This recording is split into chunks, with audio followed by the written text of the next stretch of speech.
there is a place that is spoken about only in whispers. A dark area that spawns the beginnings of urban legends. A place where anything can happen and usually does. During the light of day, it hides just outside of you. But when the sun goes down, spirits, creatures of the night, roam free, and things do go bump in the night. It is in every state and every country, and there is no escaping it, no matter how safe you feel behind your locked doors and latched windows. So we invite you to turn down the lights and turn up your radio while we join Dave Schrader and Tim Dennis, your hosts, on a journey into the darkness on the edge of town. Good evening and welcome to a new edition of the Darkness on the Edge of Town Paranormal Radio Show. I'm your host, Dave Schrader. Along with me, as always, my co-host and producer, Tim Dennis. This evening, we've got a special show lined up for you, so I don't want to hesitate. I want to get right into it. We've got a great guest with us. The first guest for this evening is known as the Amazing Randi. James Randi is recognized internationally for all of his tireless and successful investigations of psychic, supernatural, and magical claims. He's been dealing with the subjects that border on both science and mythology. His organization, the James Randi Education Foundation, offers a $1 million prize to anyone that can demonstrate a supernatural, paranormal, or occult ability or event. That prize can be referred to at the www.randi.org. It's an online newsletter of the JREF, which is updated weekly. We'd like to welcome Mr. Randi. Thank you very much for joining us this evening, sir. A pleasure to be here. First off, I want to say I really appreciate you taking the time to come on here. I know that you've, recently had some health issues, and we're hoping that you're having through a speedy recovery here and everything's going well for you. Yes, it is, I must say. I've got another couple of months of rehabilitation to go through, but at the end of that, I expect to be back to my old performance. That's excellent. Good to have you here with us, and I really appreciate you coming on the show. The reason I wanted to bring you on this evening, a couple of reasons, actually. The first one, I'd like to talk to you a little bit about this challenge that you're putting out there, and find out a little bit about what kind of inspired you to start doing this. Is very much in the vein of Harry Houdini's war against the mediums that he took up back during his heyday, where he had actually, with the, I believe it was the American Scientific American. Sorry about that, right, that they put together a challenge for mediums, psychics, anybody that could actually come forward and do real paranormal or mythical things. They had made that challenge back then. What kind of inspired you to carry on this?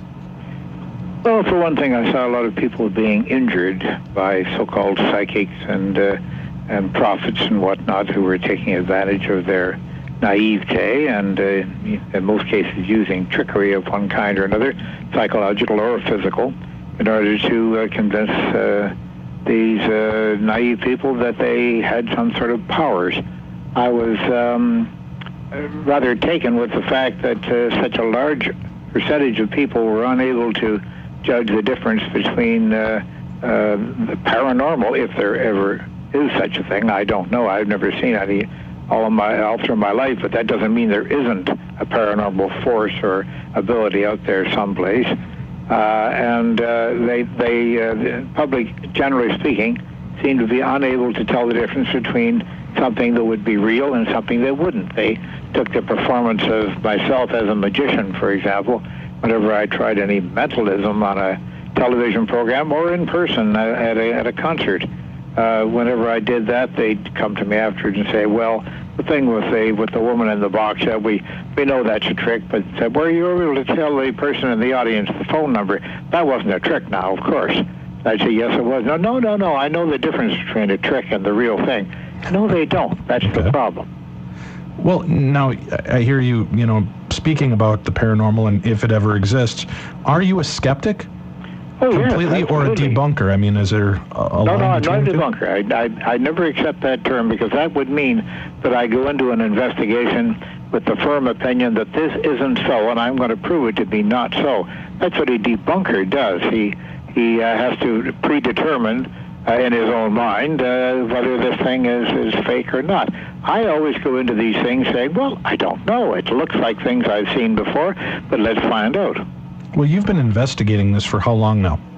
Well, I'm 77. I started when I was 17, so I'll let you do the subtraction. Oh, man, I don't have enough fingers and toes to count all those. So you've been doing this for quite a few years, 60 years, Yes. following through. Has there ever been a time when you've thought to yourself, honestly, wow, this very well could be something of a paranormal nature? And then what about it turned you around or made you realize that it was something else? I wish I could say that there was one that really puzzled me, but no, none of them ever puzzled me. Some of them have made me take a second look because I didn't see it the first time, but none of them have ever puzzled me. Now, mind you, there is Sophia Loren. She looks this good at this age. I mean, this is incredible. That's not oil of Olay. That's something supernatural. That's paranormally hot. Yes, that is. Yes, I would say. Well, you've got that, and but then I think what's happening is she somehow did a trade-off with the devil, and she still looks fantastic, but something horrible's happening to Michael Jackson as we speak. Yes, indeed. I think you're right.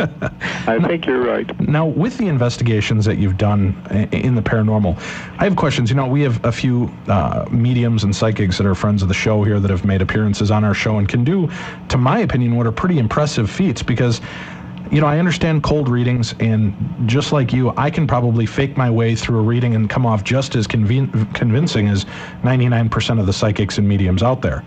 Now, what's your theories and thoughts on the fact of, one of the guests that we have, who's a fantastic lady, her name is CJ Sellers, she comes on the show with us. She can actually, when she did a reading for me, she wasn't giving me generics and basics. She was able to come forward, give me specifics, give me nicknames that my family called me and that I called them.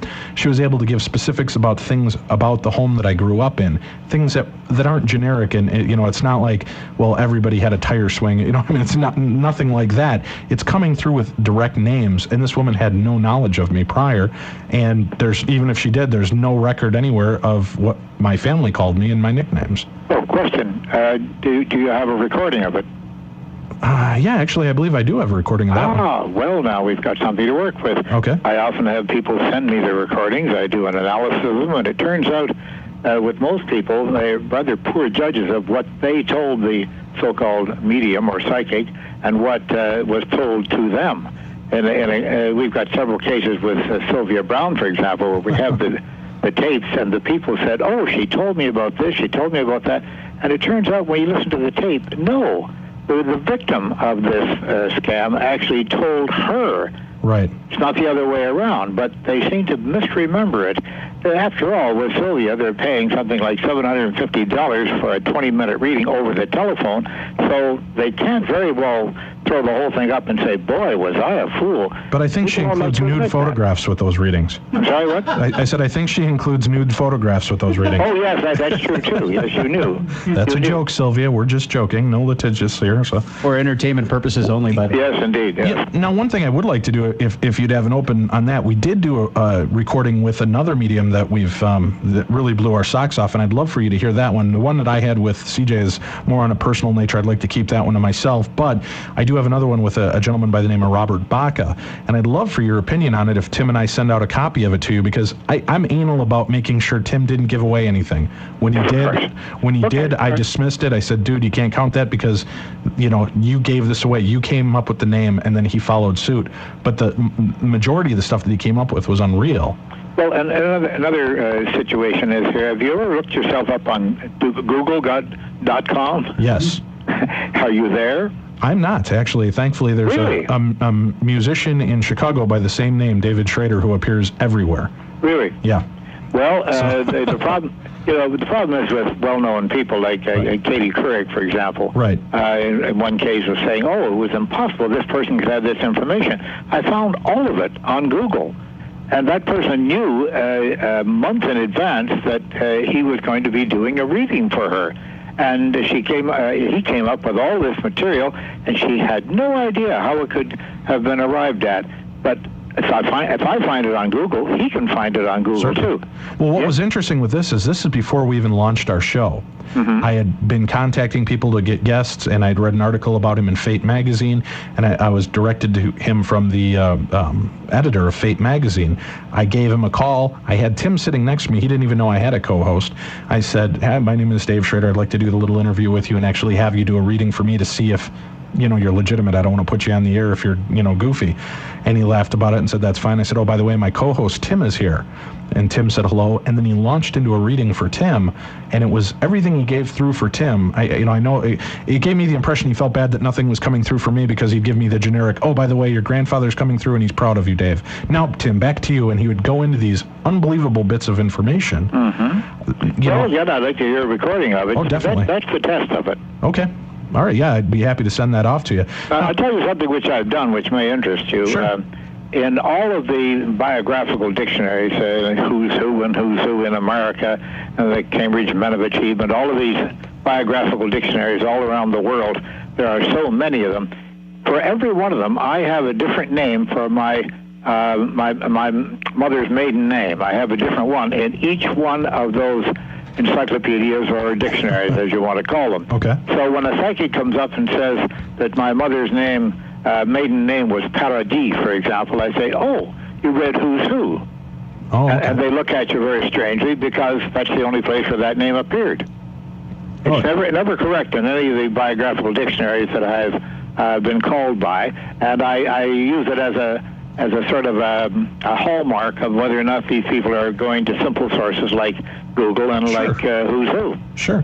Now, with your challenge that you make available, I mean, is there a quick explanation, if you can tell us, of exactly what is included in the challenge? What are you looking for, and under what circumstances? No, I'm not looking for anything. What I'm doing is I'm putting a challenge out there. If you believe you have some sort of paranormal, psychic, or supernatural power of any kind, and you can demonstrate it, for an independent panel, not for myself, because I might be a little prejudiced, giving away $1 million. Right. It's not for me. It's for an independent panel that we will agree upon in advance. Then come in, or now, when you say we will agree upon, when you say we will agree upon, does that mean the person that's participating and yourself? That's right. Yes. Okay. So it's being judged by a jury of the peers in a sense. So the person that's doing no. Hold on now. There's no judging. Okay. We always design it in such a way that it's very obvious what the answer is. In other words, I can fly by flapping my arms. Fine. Step to the window. Okay. You don't need a judge for that. You don't need someone to say, gee, did he really fly? Just somebody with a mouth. Fell straight down, didn't you think? That doesn't require an opinion or a verdict or anything. It's very obvious. But that's the way we design all of the tests. They agree to them in advance. If they say they can tell what's in a sealed envelope, okay, we give them 10 sealed envelopes, and we say, this is the target pool from which we chose the words that are in the envelope or whatever. And they have to do it, either do it or not do it. Now, no one of the hundreds of people we've tested over the years has ever passed the preliminary test, which is done to relatively minor odds. For $1 million, you have to do much better than that. Sure. But no one has ever passed the preliminary test yet. That doesn't prove there are no psychic powers. Okay. All it shows is that we haven't encountered them, if they exist at all. Now, you said that's a preliminary test. Then once they pass the preliminary test, what are they required to do? Then we have a formal test. Okay. And that would be... so now, you see, what we try to do is we try to learn from the preliminary test. If they've got some method of trickery or some sort of subterfuge that we have to learn about, we would learn about it during the preliminary test, you see. Okay. I do have a quick question from one of the listeners on here, and her name is Stacy from the board. She wants to know, from looking at your website, it seems as though your challenge is bringing out every wacko in the paranormal world. What claims have you found to be the most bizarre that have come forward to you so far? Oh, well, that's the usual question, of course.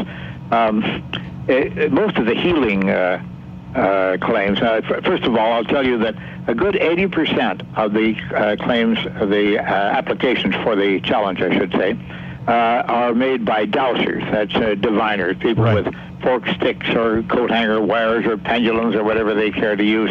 That's the large majority, because it depends on the idiomotor reaction, which is described on the web page. You can look that up. And it's a very common delusion that people have. They think they can dowse, and yet when they're actually tested, it turns out that they can't do any better than chance. So 80% of the challenge, or the applications for the challenge, are for dowsing. But most of the rest of them are for healing, and that includes diagnosis as well. Now, the healing test is rather easy. If they say they can do a diagnosis, I say, can you do it from photographs? And most of them have agreed immediately. Oh, yes, of course, I can do it easily from a photograph. Okay, so I send them 10 photographs, and I say, diagnosis, please. What they don't know is that some of those people are dead. And no one has ever come up with the diagnosis of dead. Now, I'm not a medical person, but I can tell dead. I don't think dead is a disease, though, Randy. I think that's kind of a cheating way, don't you think? Well, that's a final disease, I would say that. Okay. So that's been the worst kind, or the healers and the dowsers, you think, are the ones that are the most bizarre? Oh, yeah. The dowsers have the most bizarre theories for what they do. A lot of them get very angry and say, no, it's not paranormal. God gave me this power. Okay, I don't care who gave it to you. You can get it from the lady down the street. Whatever. Just do the thing and collect $1 million. Well, they come in with their funny little sticks and whatnot, and it turns out that they can't do any better than chance. Now, what do you reflect on with this? The one thing that's always kind of baffled me is I hear the mediums and the psychics out there and the Sylvia Browns saying that, you're just looking to screw them over and that you're not going to give it a fair chance and blah, blah, blah. They don't, and more importantly, why do they need to step up and prove themselves to you? Well, they don't have to. Oh, right, I know that, but I'm just saying, what's your take on the fact of, it's obvious, the take is the fact that they don't have these abilities that they claim to have. That's why they don't want to step up to it. I'm just curious as why so many of these purported psychics and people with these abilities that make such a huge stink about it. Truthfully, if I disliked you as much as, all these people claim to hate you and hate what you stand for, I'd be the first one to stand in line, kick your butt, and take your $1 million. Absolutely. Well, Uri Geller has already said that he doesn't like me, so he won't take the $1 million. Wait a minute, Uri. Wouldn't you be the first person to step up and take it? You could get it within 20 minutes, I'm sure, if you really had the powers that you claim you have. Right. Sylvia Brown said, first of all, after she agreed on the Larry King live show many years ago, and I forget, about 6 years, maybe 8 years ago now, I've forgotten, but she agreed to take the test, and then she, for months and months went by, and we finally got a hold of her, and she said, oh, I didn't know how to reach Randy. Hey, look me up on Google. Right. There are a couple of 100,000 references to me on Google. You can find me somehow. Or, wait a minute, how about a telephone directory? You're a psychic. Use tarot cards, crystal ball. Look into tea leaves or coffee grounds, anything. You should be able to find out how to contact me. Then she said after that, when that excuse didn't work, she said, well, he's a godless man, so I won't have anything to do with him. Wouldn't you want to take $1 million from a godless man? Right, definitely. I'd take it from a God-filled man. I really don't care. There you go. You don't care. Well, let me ask you this now. With this mention now, I've heard from some of the other people and I've read some of the articles, and they all claim to say that, there's no follow-up and like with the Sylvia Brown thing. Now, I know our second guest coming up here in about 10 minutes is a paranormal investigator. He's a radio talk show host. His name is Lou Gentile, and he's making an attempt to take the challenge with you as well. That's right. And he's going to be doing it with electronic voice phenomena. Mm-hmm. Now, after reading his website, he stated what I thought was a pretty clear challenge to you, or I shouldn't say challenge, but stating to you exactly how he wanted to do this and what he wanted to do, and it seemed to fit into the parameters pretty well. Yes. And I know after speaking with you, the information that was kind of relayed back to me is that the proposed protocol that Mr. Gentile wants to use is totally unacceptable. It's complicated and unwieldy. I'm curious, I don't know if you have a copy of his with you right now, but what about it stood out that was so complicated and unwieldy to you that I'm not seeing? It went through so many phases, so many stages of complication that it would be very hard to find out how to get an answer out of this whole thing, a definitive answer. I want an answer like 1, 2, 3, or peaches, or something like that. Okay. I want something distinct, something plain, something understandable. And the second scenario that he presented, I found quite acceptable, that he would have either 20 or 100 or 40 or how many he wants, sealed envelopes, and we would give him the information. Now, this is what I volunteered. I would give him the target pool, that is, the 100 objects that were, or words that were represented inside the envelopes, and then we would choose envelopes at random and ask his extraterrestrial voices, or whatever the hell he thinks they are, to tell us what's sealed inside the envelope. Now, since he has the target pool there, he can't get bicycle instead of motorcycle because they're spelled differently and they look differently and they are different. Okay. So it's very definitive. He either gets it or he doesn't get it. That's why we have the target pool. If we just had, say to him, we have a number of words sealed inside an envelope here, if he got something like heaven and paradise, you might be confused between the two of them. We can't have that sort of thing. It's either the word that's in there or it's not. Okay, and that's fair enough. Reading what you've had here proposed, it says, we have set 100 envelopes, each containing a different plainly printed word from a target pool. Each word denotes a common object. The envelopes are randomized. Mr. Gentile has been given the complete list of words in alphabetical order. Mr. Gentile will choose one envelope, ask his entity what's printed inside the envelope. After looking at the complete list of words, that envelope will be immediately open, and we will record whether the entity is or is not correct. They'll repeat that process 20 times. Mr. Gentile, assisted by anyone he chooses, will interpret what he says is an audio image from the entity. If the entity has correctly guessed the word inside the envelope 10 times, the test will be ruled a success. So out of 100 envelopes, if this entity can come up with 10 correct answers, you would consider that a success? Absolutely. Okay. Now, according to Lou's website, as I'm looking on here, the email that he had posted to Jeff said, Jeff, this is Lou Gentile. I was surprised to find about you coming on and doing interviews again. He says that he has never gotten a response from either James, Kramer, or Jeff regarding the questions that you're waiting for. He has detailed in correspondence with JREF regarding the challenge. It's documented on his website. I even went there and printed this out. He has also said, as you stated in this new one, you can create a series of sealed number envelopes, say 200, containing the name of one common household item per envelope, and I will ask the entity what word is numbered on the envelope. The results will be determined by what I write down after review of the recording. Whatever would constitute a statistically significant number of hits, success, would constitute a success test, and anything else would be a failure. I am not a statistician, so I do not know what will constitute a significant success number. Sounds like you're saying out of 100, you'd like 10 correct answers, so I'm guessing out of 200, 20 answers.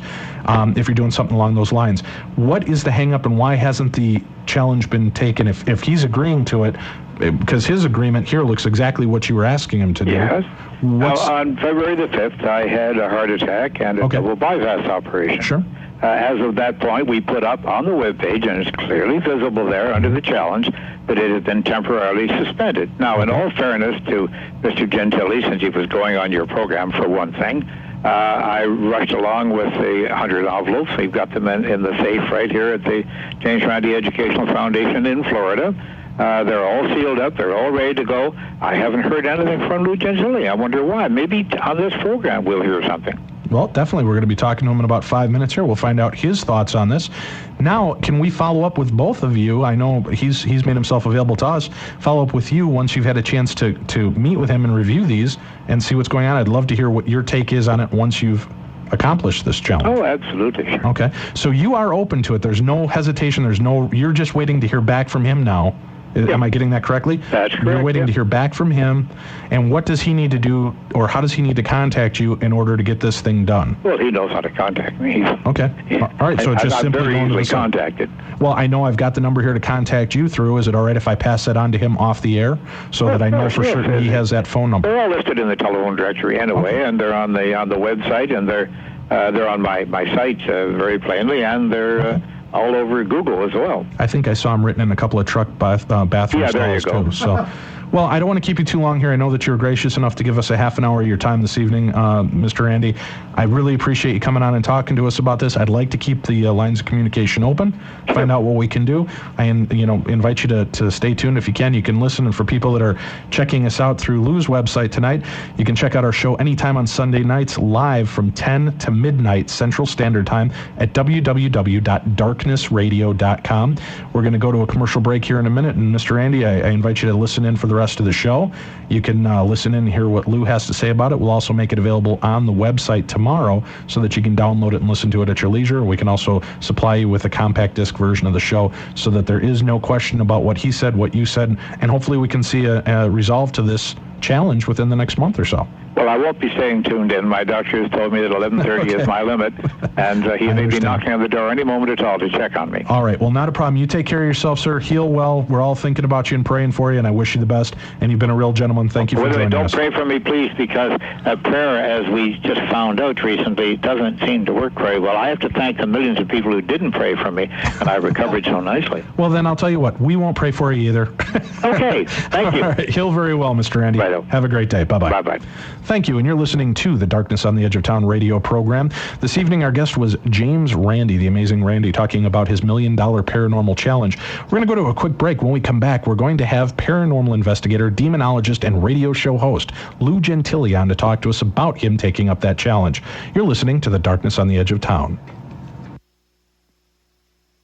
Once you have seen Dave and Tim in the light, you'll understand why we must return to the darkness on the edge of town. Stay tuned.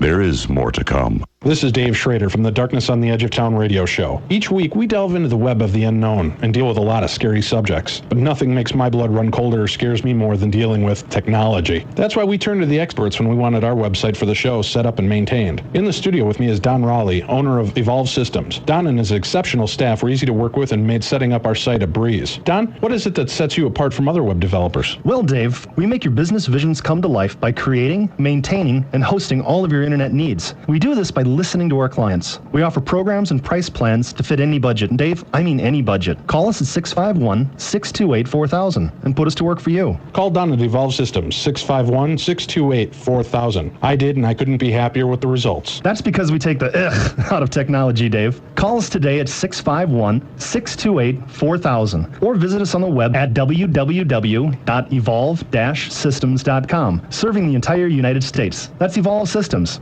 helping you to manage change. Cheers. If you read Taps Paramag every month, you'll be able to tell the difference between the absurd Could not go to work because Bigfoot stole my car. and the creepy. Taps Paramag takes you where few would ever go on purpose. From exclusive interviews with the cast of The Ghost Hunters to the latest trends in technology, the field of the paranormal. To join our journey, order at tapsparamag.com.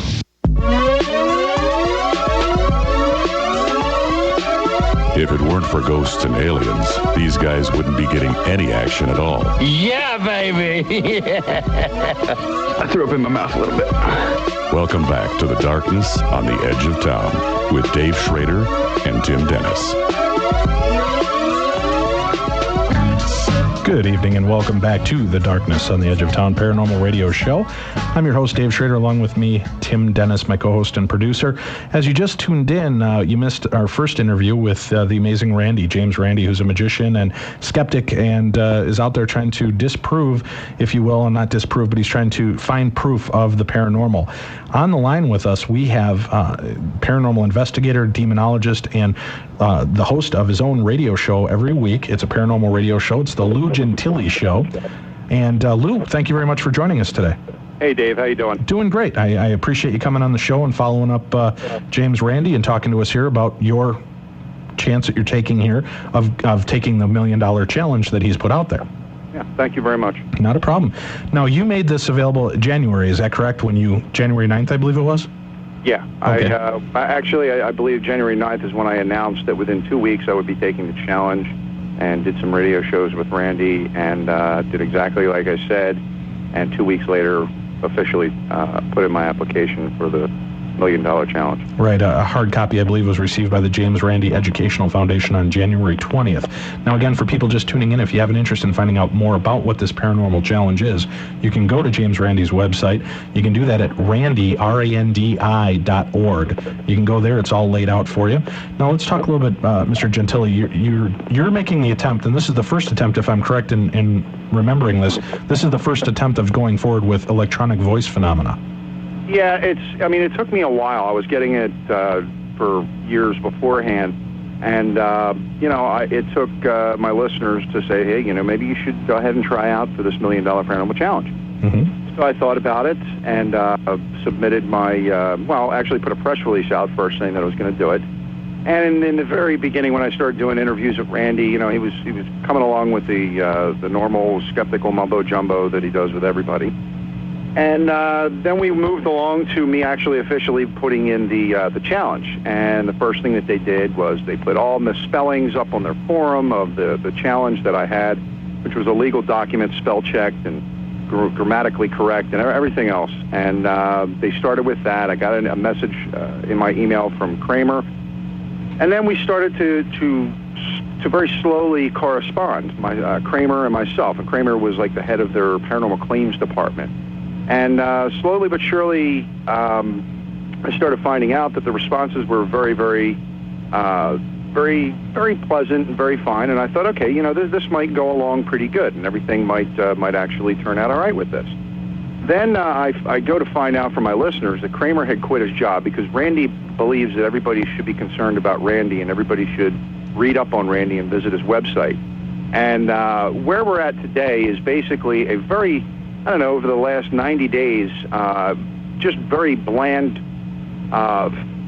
3, 4, 5 word replies from emails, and it's all documented up on that website. I mean, I might have gotten like maybe 5 responses from these people. And 3 of them were actually when Kramer had left. Okay. I think that these guys treat the people in the paranormal community like we're a bunch of quacks, which, granted, there are about, 90-95% of them that put their claims up there that they act like they're quacks because they just don't follow the rules and come up with all kinds of goofy things. But now, in all fairness, though, with James Randi, with having the heart surgery and the problems, you understand the delay with that, correct? Yeah, I understand that. Okay. But it went on his website, and this is correct with people that go and they find out that they need to have heart surgery.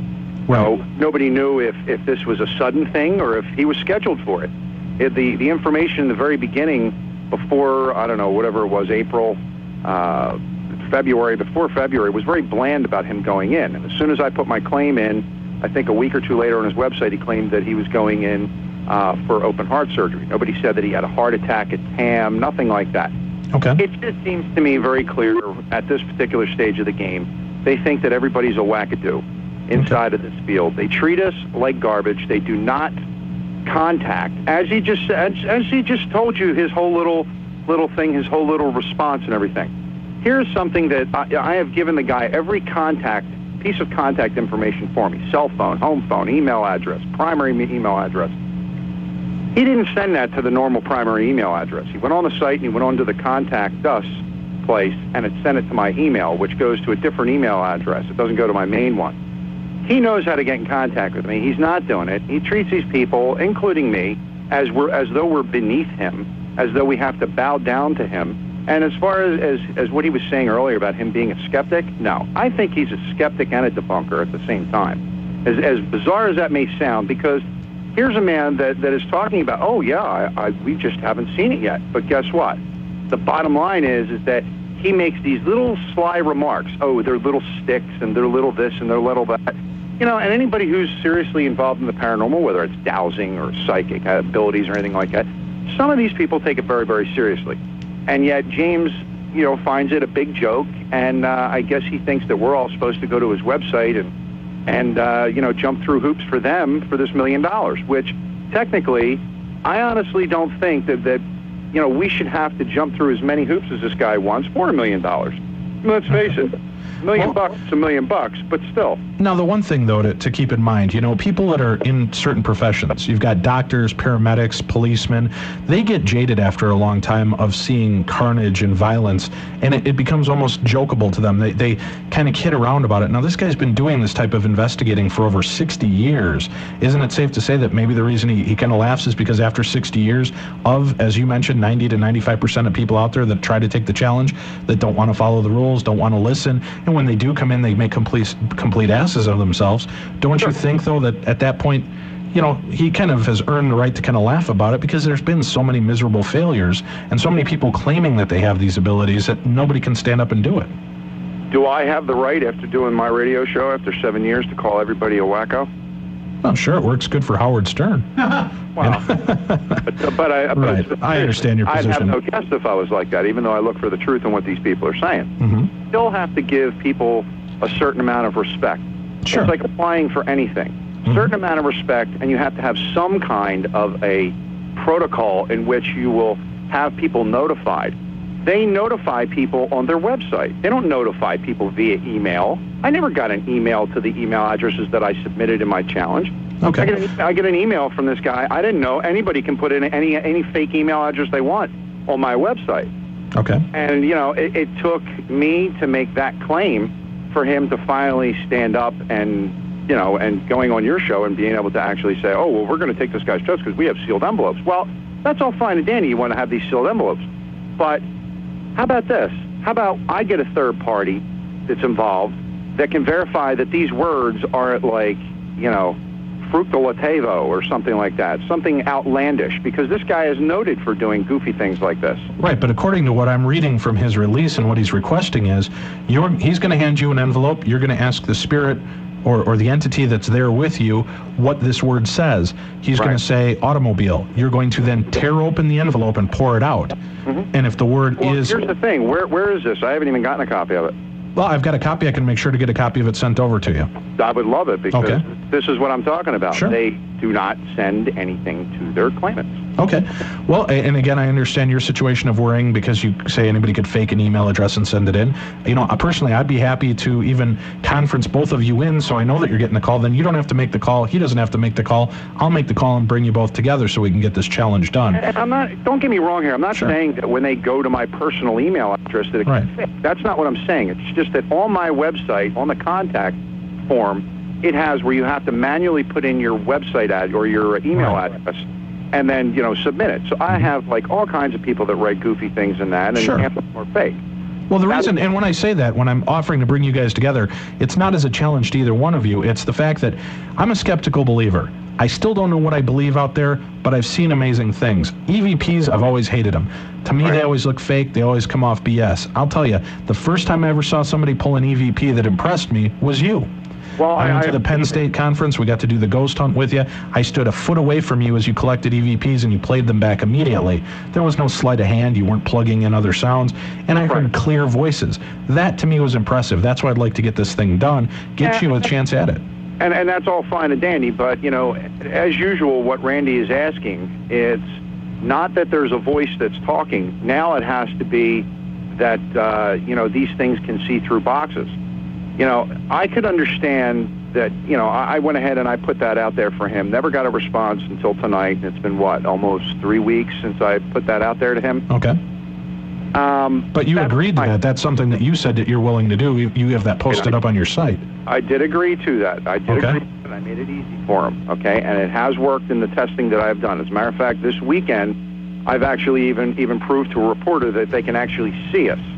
Great. They can physically see us. And this is a reporter from a major Philadelphia newspaper that's doing a front page article on me. Sure.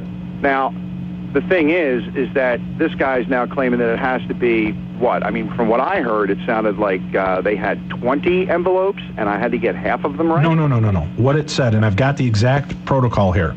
Okay. It says, we have a set of 100 envelopes, each containing a different plainly printed word from a target pool. Okay. Each word denotes a common object. The envelopes are randomized. Mr. Gentile has been given the complete list of words in alphabetical order. Okay. Mr. Gentile will choose one envelope and will ask his entity what's printed inside the envelope after looking at the complete list of words. Okay. That envelope will be immediately opened, and we will record whether the entity is correct or not correct. Okay. We will repeat this process 20 times. Mr. Gentile, assisted by anyone he chooses, will interpret what he says as an audio image from the entity. If the entity has correctly guessed the word inside the envelope 10 times, the test will be ruled a success. Okay. So basically, and that's what I asked him again on the show this evening, basically what he's telling you is that out of 100 envelopes, you just have to get 10 right. Right. And look, I agree. I understand that the guy's sick. He's going through, godforsaken bypass surgery. But, it's just, if this was the tables turned here, that he'd be having a time clock up on his site and everything else. The same thing that he did to Sylvia Brown. Same exact thing. I know how these people operate and know how they work.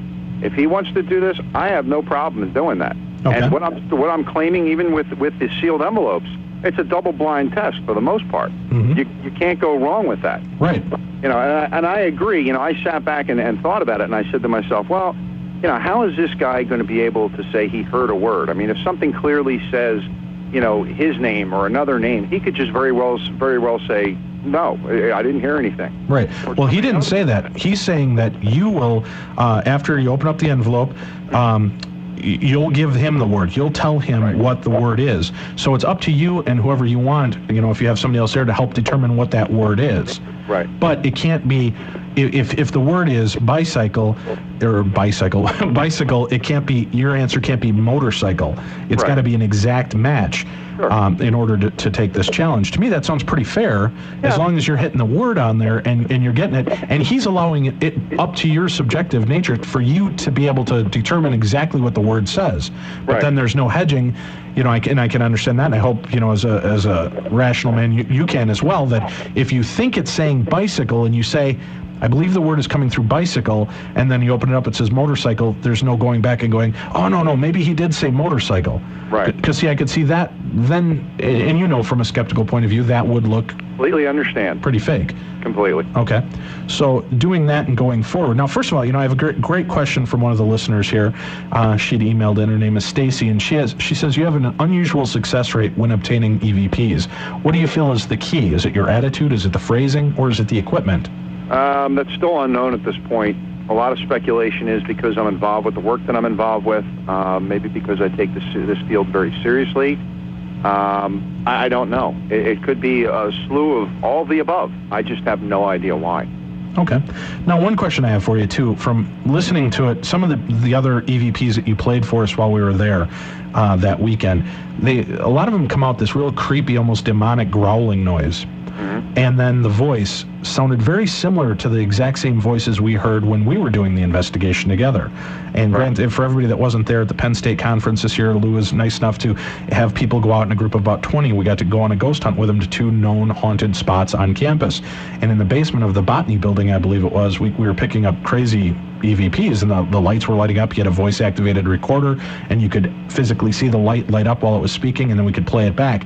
What I was curious about is, as the night kind of progressed, and it was, you know, everybody was getting tired, that's when we started getting the answers, and they were very clear, they were very gruff, but they sounded exactly like the other voices. Do you feel that maybe you just have one spirit with you, or a guide with you, and that's who's talking to you all the time on these tapes? I wouldn't say that, because it has been proven when I've been out in many different locations that these things change, like fingerprints, location. There are some times where they sound a little bit alike, but give you an example, a place like Gettysburg will give me different EVPs than going to a place 50 miles away at somebody's house. Sure. It's a little bit different.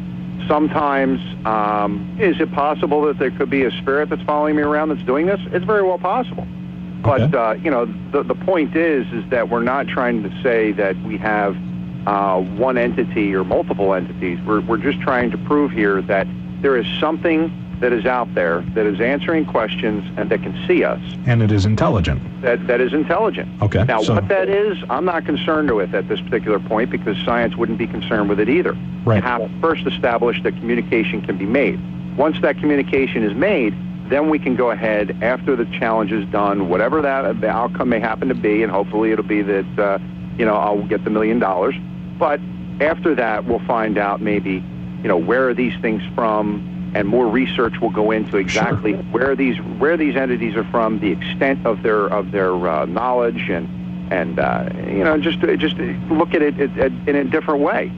You know, look at EVPs the way that most people aren't looking at them today. Because let's face it, when people get EVPs, they're communicating with something that's invisible. Right. That's the whole thing, and that is the most amazing thing that is in our history of the world right now, to communicate with things that are invisible, that can see us. Well, the government themselves has billion-dollar projects like the SETI program, where they're trying to hear transmissions from all over the galaxy and wherever it may be coming from. Why do you think it is that they would spend billions of dollars and government time to investigate those, but scoff at the idea of an EVP? Because science would say that they're looking for physical evidence of something in outer space. Let's face it, there's an infinite possibility. Right, but a sound wave coming back is not physical evidence. It's no more physical evidence than, you know, you're still just making an assumption. that means that there's something out there.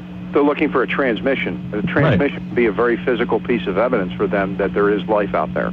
Well, isn't a transmission on your recorder of a voice responding to the questions you directly ask a transmission? Wouldn't that be considered physical evidence as well? It would. Okay. It would, but I'm not using scientific. I'm not using the, let's say, the different frequency scanners to scan the physical universe. Okay. Specific areas where, let's say, we have, a galaxy where we're not like pointing. I'm not pointing my recorder at a galaxy and saying, okay, is there anybody there? I'm going anywhere at any time, inside my car, in haunted locations, not inside haunted locations, and just asking questions. I'm not targeting it at the car interior and saying, is there anything inside of the car interior in this dimension? I'm just asking questions. That's why I'm saying once it's done, and once we have went ahead and established that there is communication, then we find out where it's coming from. All right. Well, now, I've got the email from James Randi in the group, the protocol that I just read to you, and it even lists the 100 words. I'll be happy to forward that on to you directly after the show. Sure. Make sure that you've got a copy of it for yourself so that we can go forward. What's the next step for you then? Well, the next step is, Randy is, once I accept the challenge, whatever he wants to do. Apparently he's got some time to recover, so that's all on hold until he can... Well, according to what it sounded like to me was he's pushing this quicker. He was going to make it wait for a while, but because he knew you were coming on the show and he was coming on the show, they've already got the 100 words, they've already got the 100 envelopes. It's sitting in a safe in Florida right now, waiting for you to take the challenge. Once I send this over to you, are you going to make a call to Randy to try to get this thing up? Yeah, within 2 weeks I will make a decision what I'm going to do. Okay. I want to read it, go over it with Kevin Mears, who's assisting me with this. It's not a spontaneous process. I'm not just going to be, like everybody else, go, yeah, I'll take it right now. I want to make sure that I'm not going to get screwed over. I want to read it. I want to see it. I will make some phone calls. I will talk with some people, and more than likely, I will accept it. If it's what I had told him in that email, I have no problem with that. But I want to make sure that I'm covered as well, so that this is looked at as scientific and as logic as possible without either of us looking like idiots. Okay. Now, Mr. Gentile is to make him look like an idiot. Right. What measures, if any, that you can tell us are you going to take to try and protect yourself against maybe trickery or some sort of tomfoolery or skullduggery from the Amazing Randi? Is there something that you could share with us that you can document this experience, or will he let you document this experience so that you have your objective side as well to the whole argument? What do you mean exactly? Well, Tim, I think they're going to, it's pretty objective. There's a box with 100 envelopes. He's going to draw them out. He's going to hold the envelope and ask the spirit what the word is on that card, and then he's going to play back the recorder, see what the word is, tear open the envelope, pull out the card, and if the word matches what's inside that envelope, it's a... Right, but I'm saying that, okay, even between two parties, there's room for an argument as to what one sees and one doesn't see. Is this going to be independently videotaped or... Well, yeah. I want to document the whole process. You can't tell me that I'm not going to be able to take a video camera and document everything that's going on. I don't think he's going to have a problem with that. I think he wants his butt covered, too, so that you're not claiming that something's not happening as well. Why not? Why not have a security specialist that's not on my side or his side? Watch them do whatever they have to do and seal these envelopes up and put them in. Okay. I'd have to make sure that these envelopes are not rigged or tricked in any way. How could that be? If he puts the 100 envelopes in front of you and you pick one up and ask a question, how can it be rigged or tricked? That's the logical question, but I'm sure that there's a way to do anything. Okay. I'm not sure I follow you on that. And from what I just read you with what you were willing to accept and reading to you exactly what he just said he was willing to accept, which is identical things, you wanted to do 200, he's willing to even do it less and do 100 of them, and all you have to do is get 10% of them correct. What would be why a 2-week wait period? It sounds like you've been chomping at the bit to get this thing going, and now he's ready for you, and I'm just curious, what would be the 2-week wait period for? Because I want to wait and I have to make phone calls and find out everything that people's suggestions, what people may be looking out for. I have to talk to my people. When I was trying to find out what was going on and I was waiting 90 days, I waited very patiently. What's 2 Sure. weeks? No, well, that's fine. I'm just curious, and I'm sure that I'm not the only one out there that's listening to this that's kind of scratching his head on that deal, because you have wanted to do it, and if these things are mashing up pretty quickly to being exactly what you're both agreeing upon, I would think 2 weeks, well, let's just get it done tomorrow kind of deal. Well, I mean, look, here I'm finding out tonight that this guy has sent me something which I've never gotten. Okay. Doesn't that make you go, what's going on here? Sure. Okay. Sure. Then I need 2 weeks.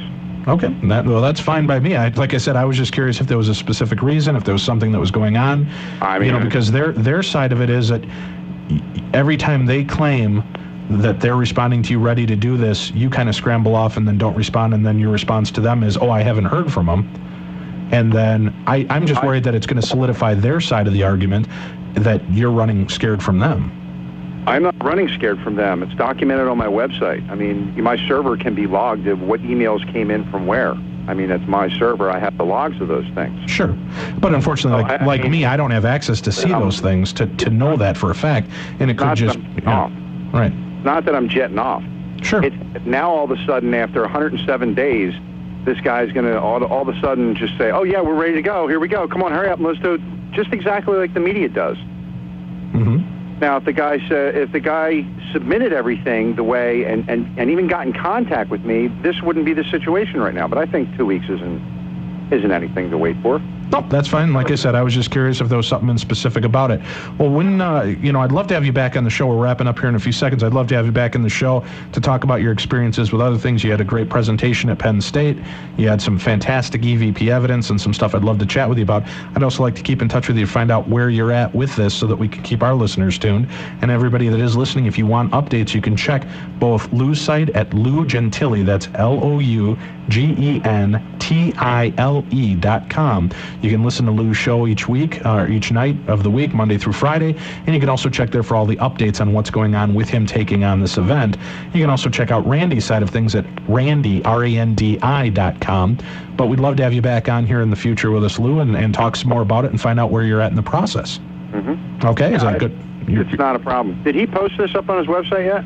I don't know if it's officially posted up on there. I just know he shot me the email because I wanted to know specifically, as you heard me at the beginning, he said the proposed protocol from you was unacceptable, complicated, and unwieldy. I wanted to know what about it was and what would he propose. So he sent it to me and said that this is what he was proposing, and he had sent off to you with the list of words. So I've got it. I'll send it to you tonight. As soon as we get off the show at midnight Central Time here, I'll email that email directly over to you, and you can review that as well. All right, Dave. Great. Thanks. Thank you very much for joining us, Mr. Gentile. Thank you very much for tuning in to the Darkness on the Edge of Town radio show at www.darknessradio.com. We'll be right back after the top of the hour here in news with our next guest from the TV show Ghost Hunters, Dustin Perry.